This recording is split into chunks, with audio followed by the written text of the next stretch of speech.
Números. Capítulo 9.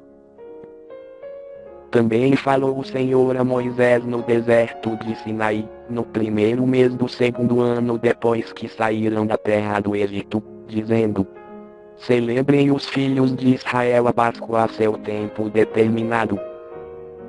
No dia 14 deste mês, à tardinha, a seu tempo determinado, a celebrareis, segundo todos os seus estatutos, e segundo todas as suas ordenanças a celebrareis. Disse, pois, Moisés aos filhos de Israel que celebrassem a Páscoa. Então celebraram a Páscoa no dia 14 do primeiro mês, à tardinha, no deserto de Sinai, conforme tudo o que o Senhor ordenara a Moisés, assim fizeram os filhos de Israel. Ora, havia alguns que se achavam imundos por terem tocado o cadáver de um homem, de modo que não podiam celebrar a Páscoa naquele dia, pelo que no mesmo dia se chegaram perante Moisés e Arão. E aqueles homens disseram-lhes: Estamos imundos por havermos tocado o cadáver de um homem, porque seríamos privados de oferecer a oferta do Senhor a seu tempo determinado no meio dos filhos de Israel.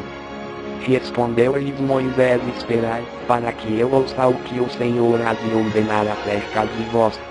Então disse o Senhor a Moisés: Fala aos filhos de Israel, dizendo: Se alguém dentre vós, ou dentre os vossos descendentes estiver imundo por ter tocado um cadáver, ou achar-se longe, em viagem, contudo ainda celebrará a Páscoa ao Senhor.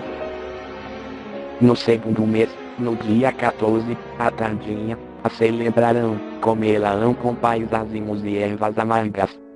Dela não deixarão nada até pela manhã, nem quebrarão dela osso algum, segundo todo o estatuto da Páscoa a celebrarão. Mas o homem que, estando limpo e não se achando em viagem, deixar de celebrar a Páscoa, essa alma será extirpada do seu povo, porquanto não ofereceu a oferta do Senhor a seu tempo determinado, tal homem levará o seu pecado.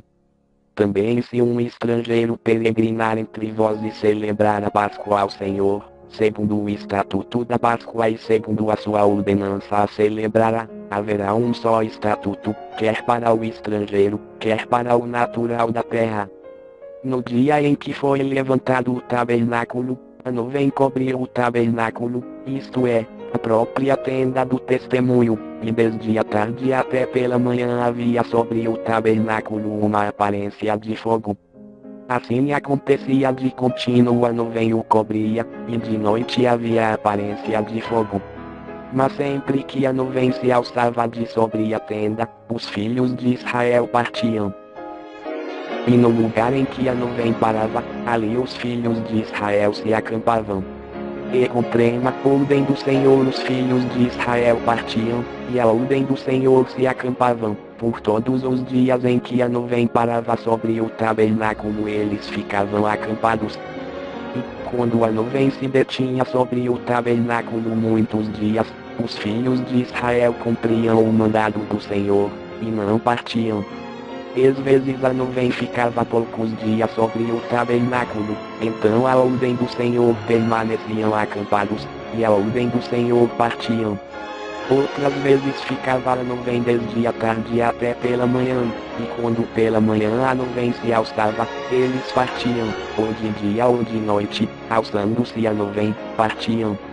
Quer fosse por 2 dias, quer por um mês, quer por mais tempo, que a nuvem se detinha sobre o tabernáculo, enquanto ficava sobre ele os filhos de Israel permaneciam acampados, e não partiam, mas, alçando-se ela, eles partiam.